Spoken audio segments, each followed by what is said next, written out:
What's going on, YouTube? Vicious coming at you today for a little tutorial.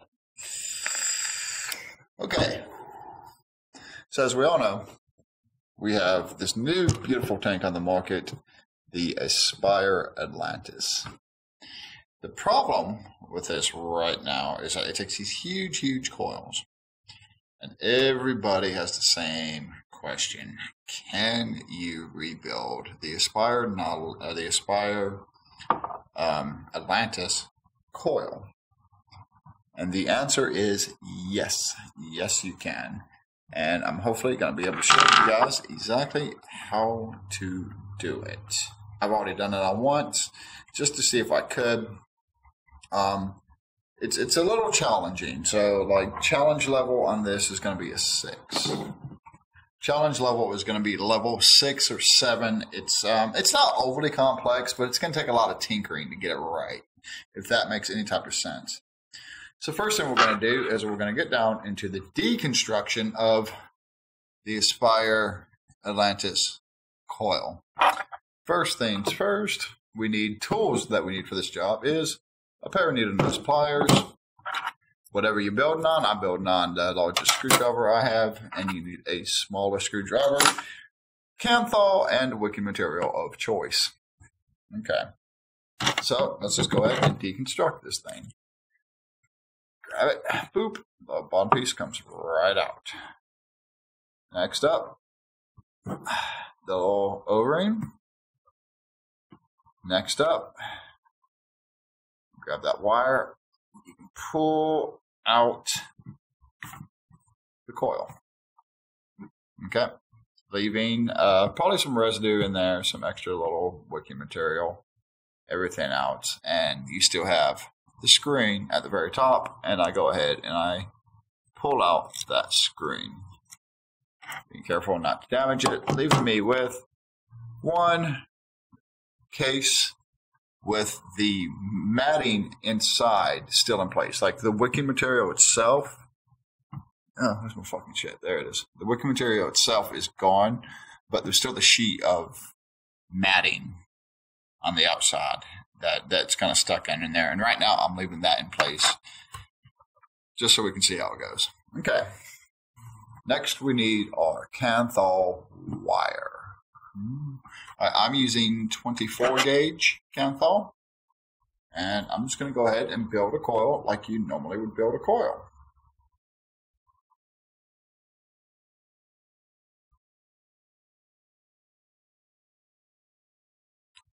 Alright, I'm doing a 6 wrap. And versus keeping this real close, since the coil that's in it isn't really close, I'm kind of leaving it spaced out, so it'll kind of mimic the original coil that was in it. So it's definitely ugly. And I'm sure if you wanted to, you could go ahead and get it all to match. Make it nice and neat, or heat it up, do whatever you want to, to get it to fire right, to get it to look neat. But for this tutorial purpose, there's no reason to get it to look neat. Alright, now we're going to go ahead and we're going to vertical out this coil by taking the one leg. This is the way I do it. Feel free to do it however you want. I take my one leg and I bend it up like so. Alright, let's see if I can get it in there. Okay, and then the other leg, I do the same thing. I bend it all the way up like so. To where now it looks like a weird, like, trident type looking fucking thing. Okay. Next, we're going to get the Aspire head. In case you ever lose orientation, of course, the Aspire is on the bottom. So now we're going to take this and we're going to run it right up through it. Just like so. And that's how it's going to sit. And I'm doing it the wrong way. I got to go from the top down. The ends have to be at the bottom. So, okay. So now, the top of the coil, and the coil is coming through it, going right through the bottom. Alright, now before I do anything else at this stage in the game, I get my wicking material. I'm using today old trusty Cellulose in a smaller box because I don't like the big, huge, monstrous box that it comes in. This is my wicking material of choice, and I'm sure this is the part where somebody else can come in and improve on my technique. Okay, but what I do, I guess I rip off my little piece, right? Fluffy piece. Kind of nice and even. I bet you Japanese cotton would make this a breeze to do. And I roll it up until I got my little snake oak stuff, just like you did in school. It's the way you do it now. All right, so doing my best. I'm gonna take one lead. No, not yet. Okay. So now I'm gonna take this and I'm gonna run one piece of cotton right through it. Okay, so it's like, all right. Now I'm gonna pull it up to where it's not so long. Pull it over, and this is just the way I do it, and this is probably not the most efficient way to do it, but this is a new experimental thing, and I'm just playing around. This is what I discovered worked.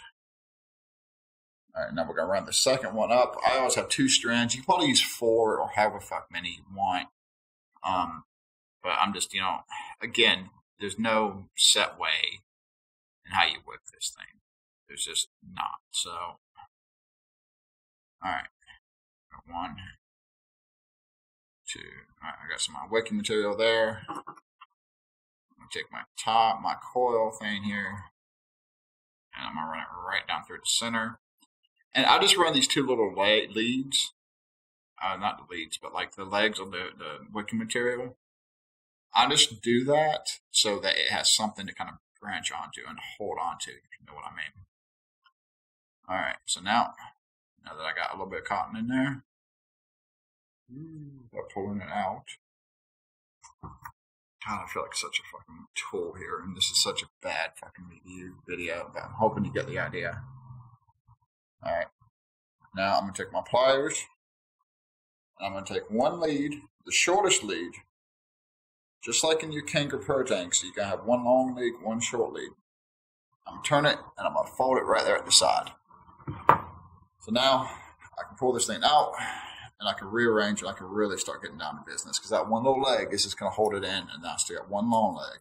People who have rebuilt the version 1 Kanker heads will be familiar with this. Okay, now I can pull this cotton out since I kind of have it back. All right, now I take it, and I literally wrap it around, leaving my tool in place. Then I use a little screwdriver, and I wrap, and I push. I push it all the way down to the bottom. Just wrapping it around. Keep my coil centered as much as humanly possible. Another little piece here. And I mean, this is just not really all that good. So, bloop. Alright, now I've got my wicking all back in it. I'm going to say, this is what I do just because I kind of like it. I think it's cool. I take my little screen, and I put the screen back on it.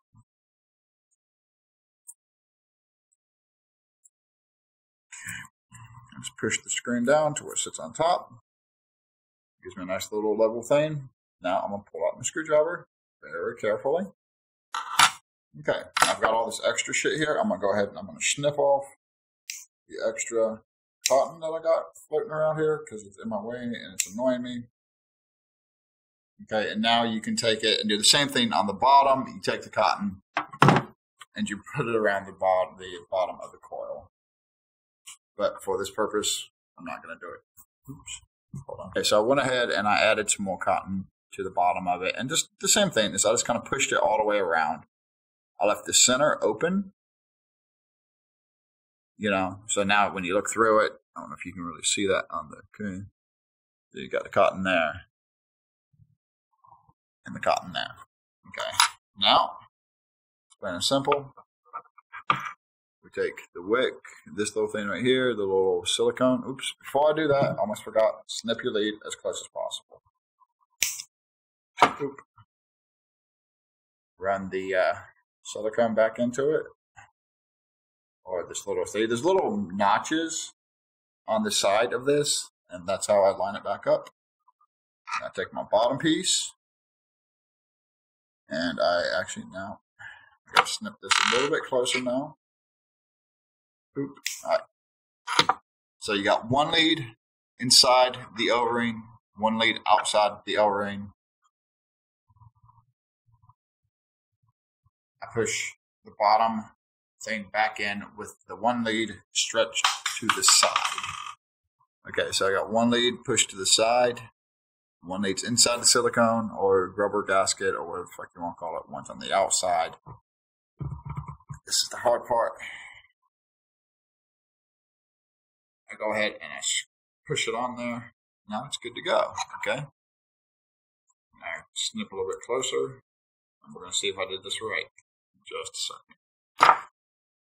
Now we're going to take it and we're going to screw it on to the device. Alright, we're going to take it and we're going to screw it on to the device. Whatever device you have, well, not whatever device you have, to the bottom of the not less expired tank. You can still see it's still all fucked up and ugly looking, but I've got the air hole, everything else. I'm going to screw it into ye old trusty ohms meter. And we're going to find out real quick if I did this right.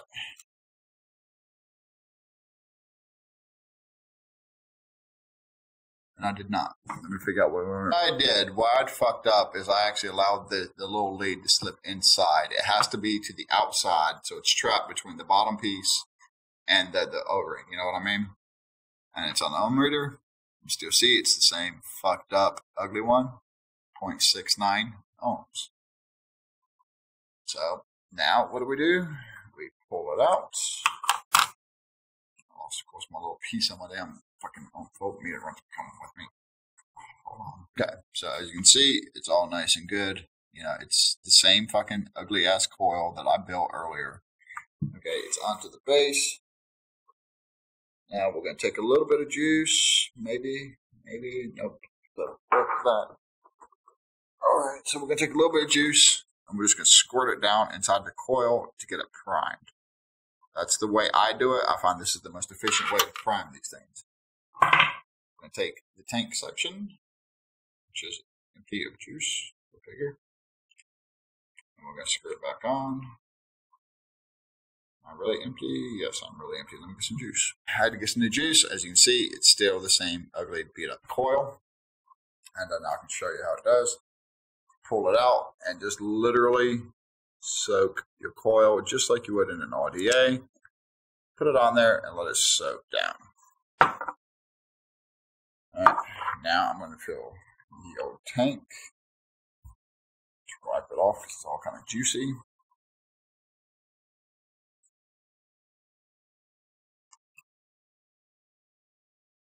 Right.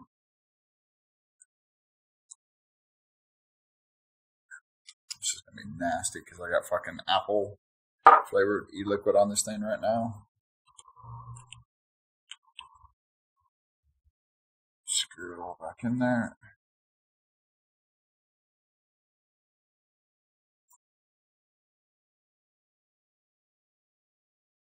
Turn it over.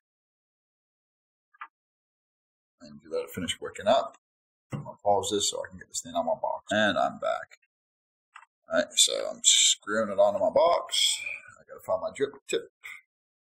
Where the fuck I put that? I don't know where my drip tip is, okay? Suck it down on there. And let's try it.